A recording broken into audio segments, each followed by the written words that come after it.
walipoteana. Hata mtu aliwatesa Mwalimu. Sema mechi mtu ambaye alikuwa anatamba. Banga alikuwa anatembea kwa sababu unaona timu unajua pasi kwa walipoteana. Hapa sio ndio ilikuwa kwanza ndio aliyechoma goli. Aliyechoma goli ni Kaboni. Yaani pale tayari Manara na watu wake pale siku. Vitu vinatolewa vinaingizwa Yanga na hapo ndo mnapokuwa. Na ndo mnapouawa sasa. Hapo ndo mnapo. Yaani ndo mnapouawa Simba. Manara hachezi. Timu ndio inacheza. Manara hachezi, timu ndio inacheza, lakini kuna maneno gani? Maneno baba, mpira mtu anataka kushindiaga hapa kwanza. Na ndio maana wasemaji wa timu wanaongea kabla ya mechi.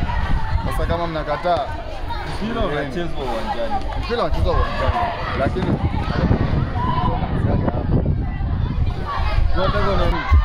kwani mashabiki ndio wanacheza, timu ndio inacheza. Timu ndio inacheza, mashabiki wale ni wachezaji walijitoa siku.